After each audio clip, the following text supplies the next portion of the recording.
Welcome to the special edition of Tech Talk.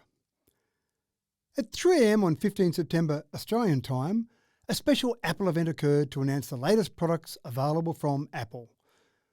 I'll cut past the normal glitz and glamour of an Apple event and go straight to the 5 new product announcements and the differences from their predecessors. The products that everyone waits for, of course, are the new iPhones. Continuing the theme from last year when 4 new models were announced, this year 4 new models were again announced. 2 models in the Pro range and 2 in the Standard range. First, I'll take a look at the iPhone 13 and iPhone 13 mini. The physical height and width are identical to the 12, but the new iPhone is slightly deeper with the camera notch protruding ever so slightly further, but you'd need an accurate measurement tool because the depth only changes from 7.4mm to 7.65mm for both models. Similarly with the weight, an increase of 6 grams with the Mini up to 141 grams and up by 10 grams in the 13 to 174 grams. The Super Retina OLED screen is an identical size and pixels per inch from the 12 to the 13, but the notch is 20% smaller, giving you marginally more screen viewing space. The brightness has been increased by 28%, from 625 nits of typical brightness to 800 on the 13. The HDR maximum brightness remains at 1200 nits. The processor has been upgraded to the new Apple A15 Bionic chip, which maintains a 6-core CPU and 4-core GPU. The dual 12-megapixel camera system was maintained on both 13 models, with the same aperture setting on both the wide and ultra-wide cameras as the 12. The sensor shift optical image stabilisation was added to the wide camera, which was an upgrade from the previous 12, which had optical image stabilisation. The sensor has also been upgraded to capture 47% more light. Smart HDR has been upgraded from version 3 to version 4, and photographic styles have been added, which is essentially an advanced filtering system. In video mode, 4K has been available up to 60 frames per second, but with the 12, HDR video recording with Dolby Vision was only available up to 30 frames per second. The 13 has improved this to 60 frames per second. The most exciting feature was the new cinematic mode, which allows amateur videographers to use a smartphone and utilise rack focus, which is an effect often used by professional movie makers to change the focus in different parts in a scene. Note that cinematic mode records at 1080p at 30 frames per second. Night mode is also now available on all cameras. The True Depth or front-facing camera also receives a similar upgrade to features with Smart HDR4, HDR video recording with Dolby Vision up to 60 frames per second and cinematic mode. Battery capacity has been increased, which results in a claimed 17 hours of video playback for the Mini, up from 15 hours, and for the 6.1-inch version of the 13, the video playback is up to 19 hours, from the 12, which claimed 17 hours.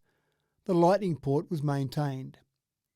Both models will be available in Starlight, Midnight, Blue, Pink and Product Red, with memory sizes of 128GB, 256GB and 512GB, which is an upgrade from the 12, which came in 64, 128 and 256. Overall, the new 13 is an evolution rather than a revolution, with the main upgrades relating to the faster processor, better video and photography features, and increased memory sizes. Officially, they will be on sale from Friday 24 September, but availability is always tight from the official launch date for at least the first few weeks. Moving up the range to the 2 Pro models, once again we have the iPhone 13 Pro and iPhone 13 Pro Max. Again, the width and height remain the same, with the same increase in depth on the 13 from 7.4mm to 7.65mm. The weight increases by 17 grams on the Pro to 203 grams and by 12 grams on the Pro Max to 238 grams. The Super Retina OLED screen is an identical size and PPI from the 12 to the 13, but the notch is again 20% smaller, giving you marginally more screen viewing space. The brightness has been increased by 25% from 800 nits of typical brightness to 1000 on the Pro. The HDR maximum brightness remains at 1200 nits. The big news on the screen, though, is that it now has ProMotion technology. Now that's not promotion, that's ProMotion. Apple has added a capital M to the word promotion. This allows adaptive refresh rates up to 120 Hz. The processor has been upgraded to the new Apple A15 Bionic chip, which maintains a 6-core CPU, but unlike the 13, which is a 4-core GPU, the Pro receives a 5-core GPU. All 3 cameras on the Pro have undergone changes. The wide and ultra-wide cameras now have larger apertures, with the telephoto lens reducing its aperture size. The optical zoom has been increased on both 13 Pro models to 3 times. Previously, the 12 Pro Max had sensor shift optical image stabilization, but the 12 Pro only had dual optical image stabilization. Now, both the 13 Pro and 13 Pro Max have sensor shift optical image stabilization. Sensors have also been upgraded to allow more light.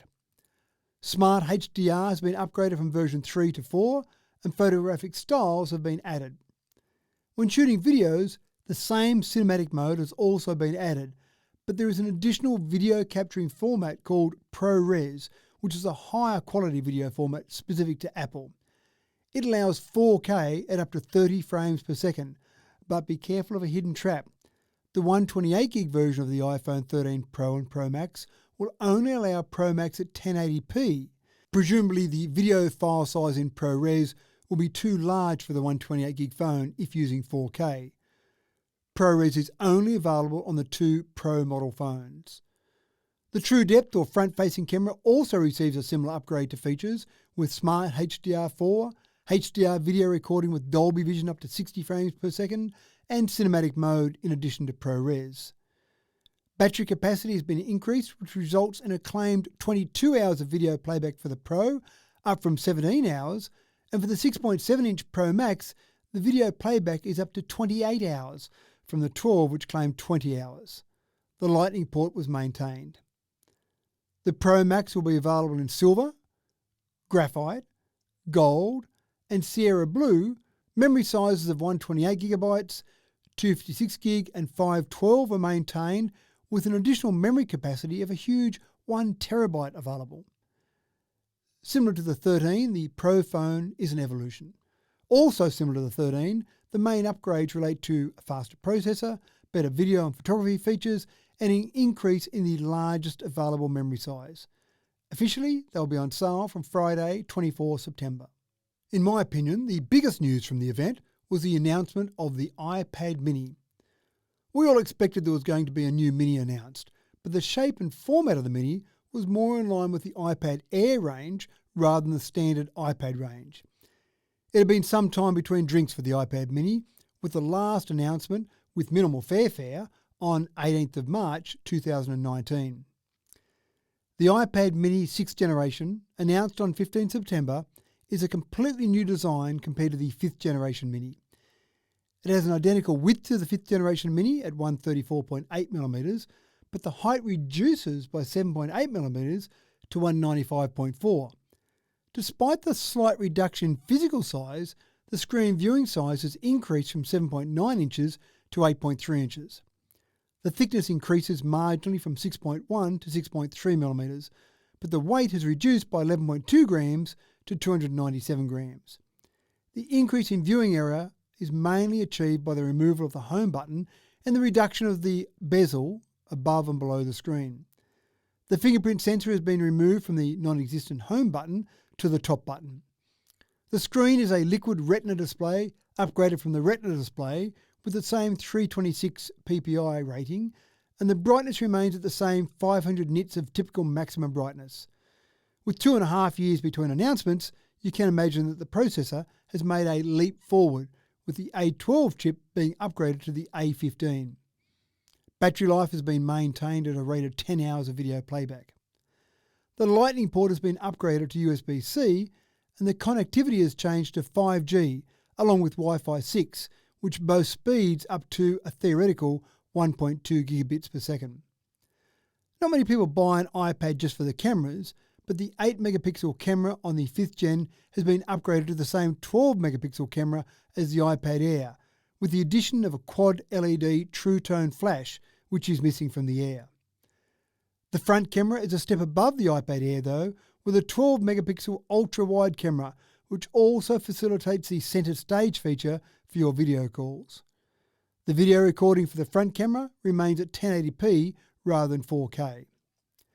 The 5th Gen Mini was compatible with the 1st Gen Apple Pencil, but the 6th Gen upgraded its compatibility to the 2nd generation Pencil.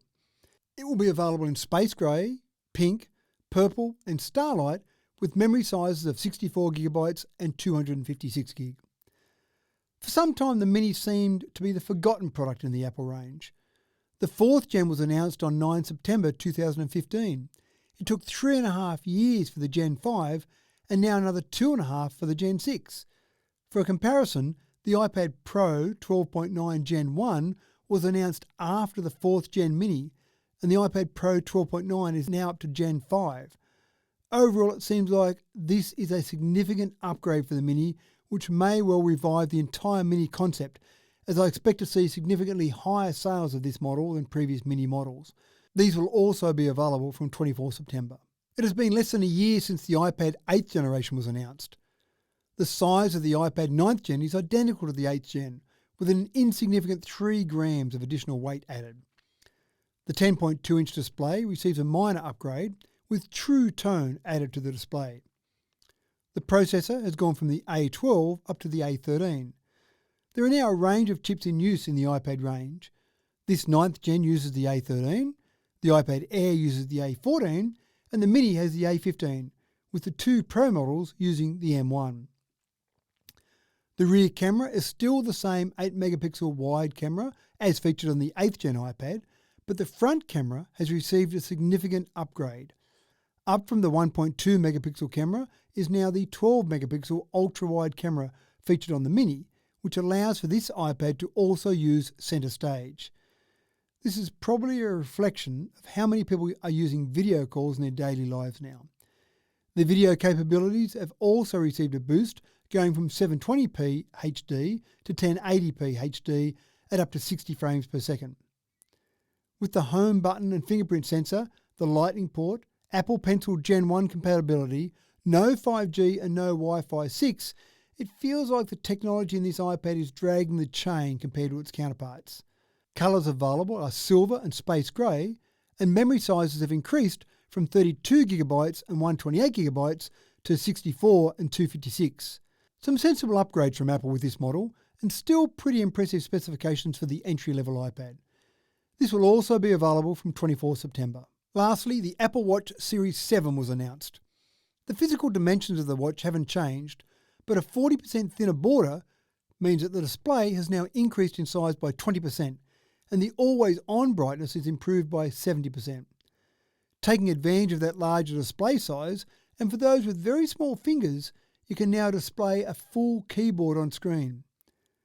Battery life has improved and charging is now 33% faster, with the ability to go from 0 to 80% in 45 minutes. The screen is more durable with a 50% thicker crystal.